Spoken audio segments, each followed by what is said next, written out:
យន្តវូហ្នឹងគឺបានប្រាប់ទៅកាន់ទូស័យផងដែរថាគាត់ឡើងជាងចង់ជួបនាងហ្នឹងគឺមិនមែនដោយសារនឹកទេតែចង់ប្រាប់ថាឲ្យជប់សរសេរសបត់ទៅកាន់គាត់ទៀតស៊ូនុកបានសួរថាតើលោកម្ចាស់បារម្ភអំពីខ្ញុំមែនទេប៉ុន្តែទូប្រុសបានតបផងដែរថាអារម្មណ៍របស់គាត់គឺដូចជាអ្វីដែលស៊ុនដុកបានធ្លាប់និយាយពីការមុនអញ្ចឹងវាអាចនឹងស្ងប់រងាប់ទៅវិញដូចជាខ្យល់ព្យុះជំរាបសួរសួស្តីប្រិយមិត្តទាំងអស់គ្នាទីមេត្រីមុននឹងចូលដល់សាច់រឿងយើងហ្នឹងកុំភ្លេច like ក៏ដូចជា subscribe ដាក់រូបសញ្ញាកណ្ដឹងឲ្យអត់មានម្នាក់មួយផងអរគុណច្រើនយុនវូក៏បានបញ្ជាក់ថាគាត់ហ្នឹងគឺលែងស្រឡាញ់ទូស្រីទៀតហើយដែលធ្វើឲ្យទូស្រីរបស់យើងហ្នឹងសារភាពទៅបែរជាភាំងតែម្ដងណាស៊ុនដុកបាននិយាយថាតើលោកម្ចាស់មានផលវិបាកអីមែនទេបានជានិយាយកុហកបែបហ្នឹងព្រោះថាបើសិនជាគ្រាន់តែមិនឲ្យសរសេរសបត់ទៅហ្នឹងហេតុផលអីបានជាចាំបាច់ត្រូវផ្លោះលបងនោះស៊ុនដុកបានសួរបញ្ជាក់ផងដែរថាគាត់ហ្នឹងគឺបានបីទូស្រីរបស់យើងអំពីរបស់មិនឲ្យធ្លាក់នោះទេថែមទាំងបេះដូងរបស់គេហ្នឹងលោតញាប់ទៀតផងប៉ុន្តែទូប្រុសហ្នឹងគឺបាននឹកឃើញសម្ដីលោកស្រីផាកដែលបាននិយាយថាមិនឲ្យគាត់ហ្នឹងជួបជាមួយនឹងកូនប្រសាស្រីរបស់គាត់ទៀតនោះទេបើមិនអញ្ចឹងទេគាត់ក៏គ្មានជំរឿផងដែរព្រោះគាត់ត្រូវការការពារគ្រួសាររបស់គាត់អញ្ចឹងគាត់នឹកឃើញថាលោកម្ចាស់ចូលក៏ស្លាប់ដោយសារស្នាដៃលោកស្រីផាកដែលធ្វើឲ្យទូប្រុសរបស់យើងហ្នឹងគឺខ្លាចតែម្ដងណាយុនវូបានប្រាប់ទៅកាន់ទូស្រីថាបេះដូងរបស់គាត់លោតញាប់គឺដោយសារតែគាត់ហ្នឹងខ្លាចទូស្រីរបស់យើងយកច្រឡំបែបហ្នឹងឯងទូប្រុសបានបន្តផងដែរថាបេះដូងមនុស្សយើងគឺងាយនឹងលោតទេ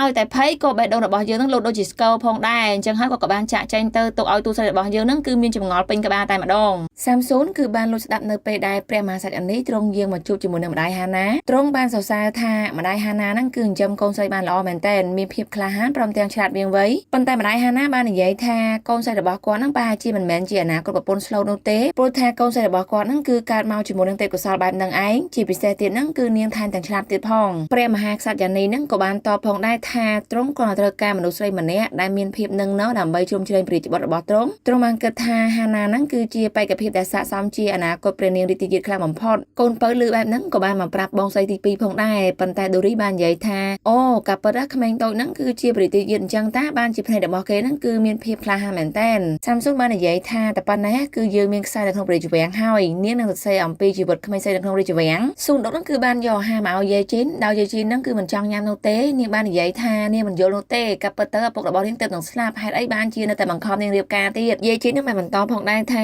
នាងមិនយល់អំពីការគិតរបស់ម្ដាយនាងទេក៏ប៉ុន្តែគ្រប់គ្នាប្រកាសជាចំអកជាមិនខានស៊ុនដុកបាននិយាយថាតែខ្វល់អំពីការគិតរបស់អ្នកដទៃធ្វើអ្វីសំខាន់សុភមង្គលរបស់ខ្លួនឯងបើសិនយាយជីនមិនចង់រៀបការគឺអាចប្រាប់គាត់បានយាយជីនហ្នឹងបានអរគុណបងថ្លៃណាក៏ប៉ុន្តែបាននិយាយផងដែរថាម្ដាយក្មេងហ្នឹងមិនខ្វល់ទេព្រោះព្យាយាមដើម្បីចាប់ឲ្យគាត់រៀបការពេលហ្នឹងកាន់សុកក៏បានមកដល់ផងដែរជាមួយអ្នកបម្រើបាននិយាយថាឃើញទេគឺអ្នកម៉ែរបស់អ្នកប្រុសបានយកអាហារមកអ្នកនាងយាយជីនហើយនាងបាននិយាយថាអ្នកប្រុសតូចហ្នឹងគឺព្យាយាមចូលចង្ក្រានធ្វើនំដើម្បីឲ្យម្ដាយមីងខ្លួនឯងណាកាន់សុកហ្នឹងគឺបានលួងលោមទៅកាន់ម្ដាយមីងថាឆាប់ញ៉ាំអាហារទៅខ្ញុំនឹងនៅមើលអ្នកមីងរហូតដល់ញ៉ាំអស់អញ្ចឹងហើយយាយជីនក៏បានធ្វើការបញ្ចុកក្មួយប្រុសចំណែកឯទូប្រុសរបស់យើងហ្នឹងគឺនៅតែបន្តការខូចចិត្តចំពោះស្នេហាហ្នឹងខ្លាំងមែនតើដោយគាត់ហ្នឹងបានគិតថាតើគាត់គួរចេញក្រៅដើម្បីទៅកន្លែងណាព្រោះថាសំបីតែអូបងហ្នឹងសួរគាត់ទៅក៏គ្មានចម្លើយផងដែរសំបីតែសម្បត្តិដែលបងប្រុសរបស់គាត់ផ្ញើឲ្យហ្នឹងក៏បានស្ដីឲ្យអូបងថាយើងបានប្រាប់ហើយថាកុំទទួលសម្បត្តិដែលមកពីផ្ទះសំណាក់ឲ្យសោះកម្មវិធីបុណ្យសពរបស់លោកម្ចាស់ចូលហ្នឹងក៏មានភ្ញៀវមកទៀតផងដែរលោកស្រីផាហ្នឹងគឺបានចេញមកប្រាប់ទូស្រីរបស់យើងថាឲ្យយកអាហារហ្នឹងឲ្យអ្នកបម្រើព្រមទាំងចែកទៅកាន់អ្នកដែលជួស្រែរបស់គាត់ទៅ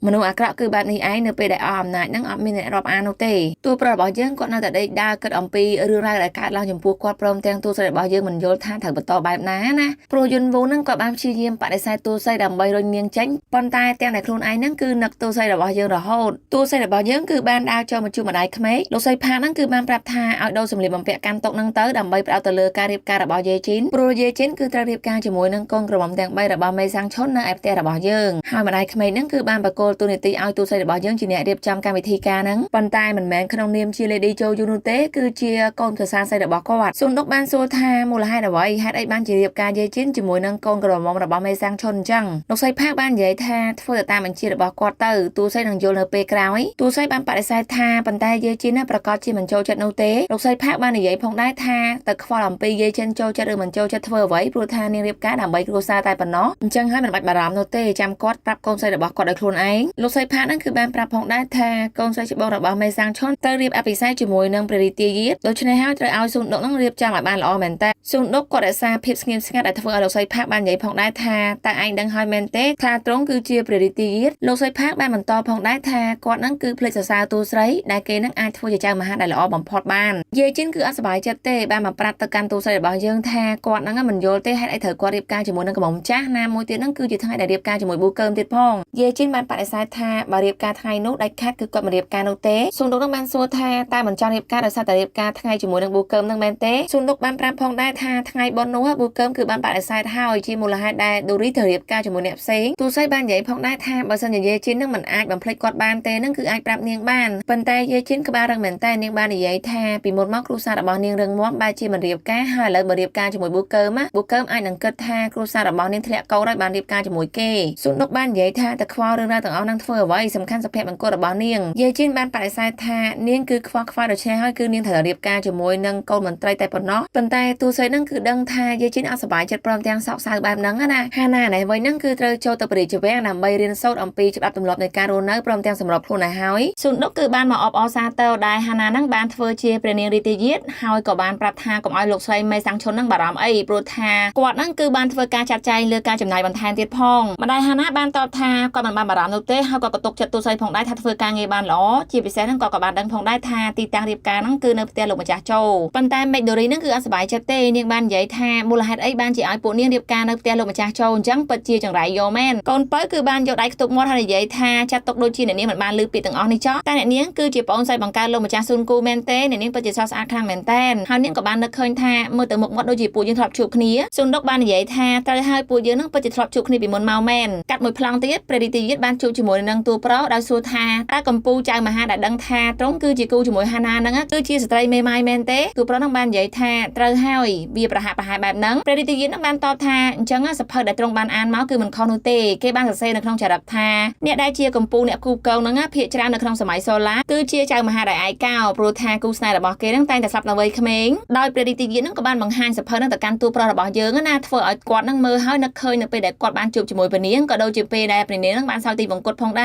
រព្រះរាជយាតបានមានបន្ទូលថាវាគឺជារឿងដែលកំសត់មែនតែនព្រោះថាកម្ពូចៅមហាហ្នឹងបែរជាមានជីវិតឯកោបែបហ្នឹងណាមួយទៀតជាក់ស្ដែងគឺតួស្រីរបស់យើងមិនមែនជាកម្ពូចៅមហាទេអ្នកដែលជាកម្ពូគូបកងហ្នឹងគឺតួប្រុសរបស់យើងនឹងឯងណែឯកូនបើហ្នឹងគឺសប្បាយចិត្តមែនតែនៅពេលដឹងថា Lady Joyu ហ្នឹងគឺជាអនាគតប្អូនថ្លៃរបស់នាងដោយពួកគេហ្នឹងគឺបានចាប់ដៃចាប់ជើងនិយាយថាសូមឲ្យរស់នៅរីករាយជាមួយនឹងបងប្រុសរបស់ខ្ញុំហើយក៏បានសុំទោសផងដែរដែលធ្វើឲ្យអ្នកនាងខកចិត្តសាមស៊ុនបាននិយាយថាពេលដែលអ្នកនាងមិន make up បែបហ្នឹងគឺស្រស់ស្អាតថែមទាំងក្មេងជាងនៅពេលដែលផាត់មុខទៀតណស៊ុនដុកបានសួរទៅកាន់កូនទី2ថាតើនាងចង់ជួបអនាគតស្វាមីមុនរៀបការអត់ក៏ប៉ុន្តែដូរីបាននិយាយថាគឺវាមិនខុសប្លែកអ្វីនោះទេទោះបីជួបឬក៏មិនជួបក៏ដោយស៊ុនដុកបានសួរថាតើដូរីនឹងមានមនុស្សដែលខ្លួនឯងស្រឡាញ់មែនទេក៏ប៉ុន្តែដូរីនឹងបាននិយាយថានាងគ្រាន់តែមិនចង់រៀបការតែប៉ុណ្ណោះទូស័យបានសួរថាតើមូលហេតុអ្វីដូរីបាននិយាយថានៅពេលដែលនាងចង់រៀបការរាល់ដងគឺនាងនឹកឃើញម្ដាយតែមានអារម្មណ៍ថាខ្លួនឯងខុសចំពោះម្ដាយជាពិសេសគឺជាកំហុសរបស់ខ្លួនទៀតផងស៊ុនដុកបានសួរថាតើខុសរបៀបណាពេលហ្នឹងដូរីបាននិយាយផងដែរថាឪពុករបស់នាងព្រមទាំងលោកយាយរបស់នាងហ្នឹងគឺមិនចង់ឲ្យម្ដាយរបស់នាងដើរចេញក្រៅធ្វើជាចៅមហានោះទេអញ្ចឹងហើយនៅពេលដែលធំឡើងនាងធ្វើជាជាងកាត់ដេរហ្នឹងគឺលោកយាយរបស់នាងព្រមទាំងឪពុកហ្នឹងបានយកថ្នាំពុលដែលធ្វើឲ្យម្ដាយរបស់នាងពិការផ្នែកតែម្ដងស៊ុនដុកបានលួងលោមថាប៉ុន្តែវាមិនមែនជាកំហុសរបស់ដូរីនោះទេព្រោះថាជាកំហុសរបស់ឪពុកព្រមទាំងលោកយាយតែប៉ុណ្ណោះដូរីបាននិយាយថានាងដឹងក៏ប៉ុន្តែគ្រប់ពេលដែលឃើញម្ដាយរបស់នាងបែបហ្នឹងធ្វើឲ្យនាងមានអារម្មណ៍ថាមិនចង់រៀបការនោះទេចង់មើលថែម្ដាយដោយសារការនោះសាំស៊ុននៅទូចពេកចឹងមិនបានដឹងអំពីរឿងហ្នឹងទេ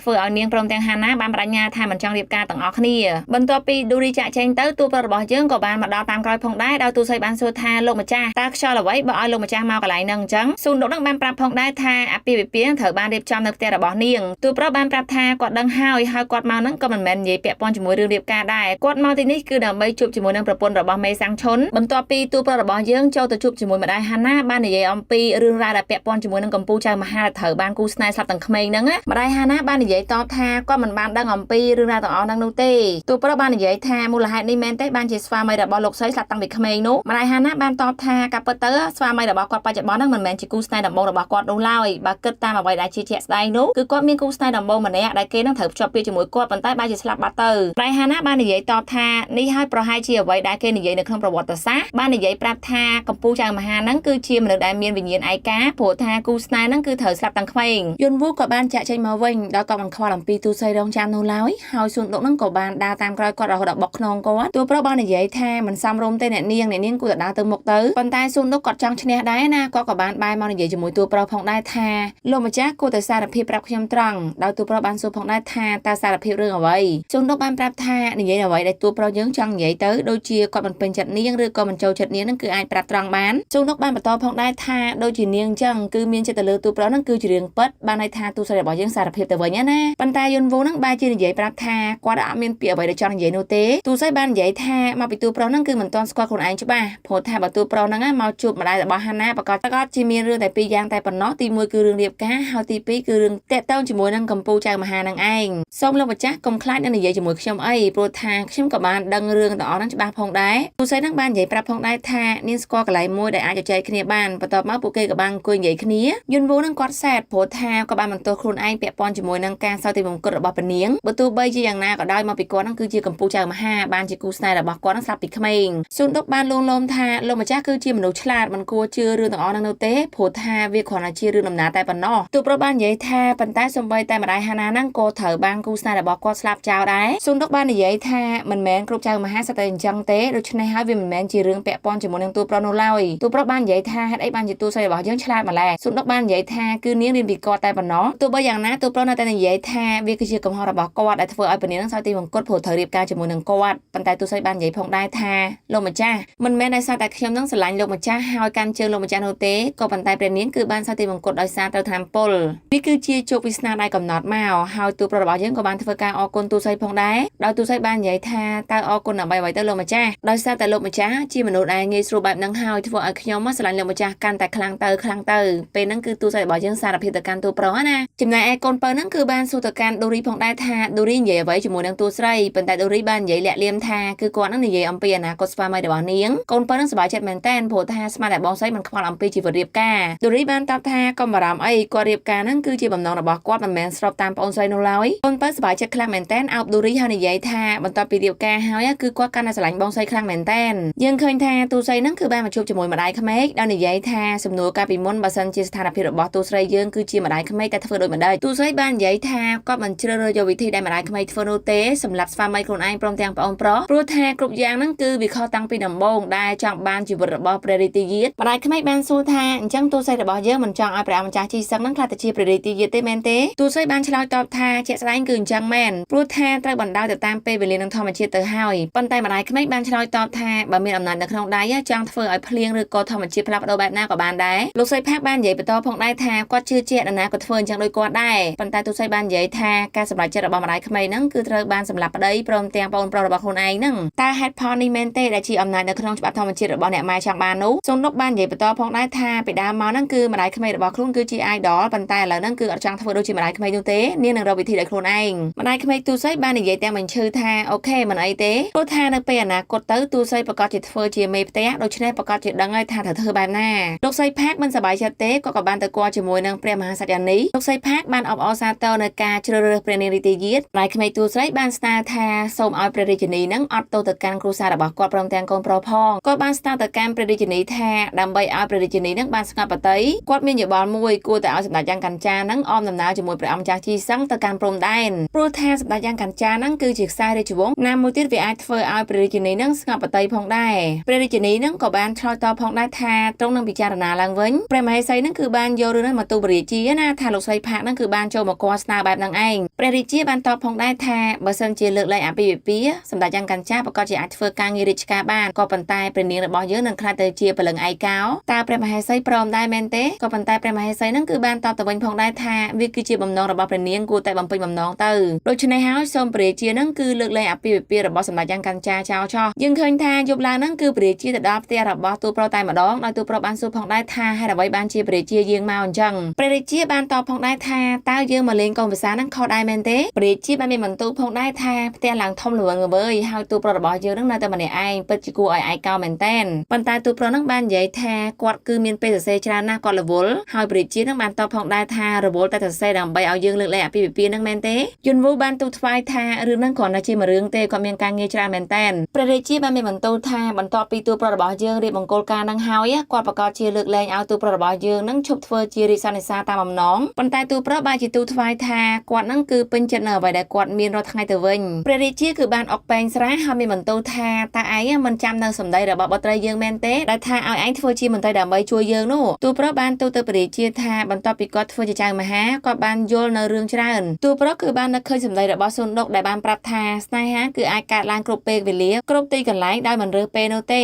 េដោយសារតែស្នេហានឹងឯងទូប្រុសរបស់យើងនឹងក៏បានបកអាកាសអំពីរឿងអាក្រក់របស់លោកម្ចាស់ ផាកដែលគាត់យល់ថាមិនបាច់ចាំធ្វើជាមន្ត្រីនោះទេធ្វើជាចៅមហាក៏អាចជួយគេបានដែរបន្ទាប់ពីស្ដាប់ចប់ហ្នឹងគឺព្រះជាបានឆ្លើយតបផងដែរថាទូប្ររបស់យើងហ្នឹងគឺប្លែកខ្លាំងមែនតើដែលអាចយល់បែបហ្នឹងណាហើយក៏បាននិយាយផងដែរថាដើម្បីជួយប្រជាជនព្រមទាំងមនុស្សបានច្រើនហ្នឹងគឺទូប្ររបស់យើងគួរតែធ្វើជាមន្ត្រីទៅដូច្នេះហើយយុនវូក៏បានទទួលបញ្ជាតាមអ្វីដែលព្រះជាបានបញ្ជាផងដែរបើកូនពៅវិញហ្នឹងគឺកាន់តែសាហាវតែម្ដងណាគឺបានសួរស៊ុនគូដូចជាអ្នកតូនអញ្ចឹងនាងបានស្ដីឲ្យថាមូលហេតុអ្វីបានជាស៊ុនគូមិនប្រាប់នាងទាំងដែលមានឱកាសរាប់ភ្លេចដងឯណោះហើយស៊ុនគូហ្នឹងប្រុងនិយាយផងដែរថាគាត់ចង់ប្រាប់ដែរប៉ុន្តែកូនពៅហ្នឹងបែរជាសើចទៅវិញណាដល់និយាយថាបើសិនជាស៊ុនដុកហ្នឹងគឺជាប្អូនថ្លៃគឺពិតជាល្អមែនតែនព្រោះថានាងអាចគ្រប់គ្រងការសរសេរប្រឡោមលោករបស់នាងបានស៊ុនគូបាននិយាយផងដែរថាប្រឡោមលោកហ្នឹងកុំសរសេរពាក្យសាស្ត្រាខ្លាំងពេកក៏ប៉ុន្តែកូនពៅបាននិយាយផងដែរថាអាវដែលមាននៅក្នុងប្រឡោមលោកហ្នឹងប្រកាសជាមានរូបរាងពិតស៊ុនដុកបានបញ្ជួបជាមួយ Lady Joyu ហើយម្ដាយរបស់បុកហ៊ីហ្នឹងបានសួរផងដែរថាមូលហេតុអ្វីបានជាស៊ុនដុកអាចចាក់ចេញមកខាងក្រៅបានអញ្ចឹងស៊ុនដុកបានប្រាប់ថាម្ដាយក្មេងគឺបញ្ជាឲ្យនាងដើររកមេអណ្ដើកហ្នឹងឲ្យកូនស្រីរបស់គាត់យាយជីននឹងឯង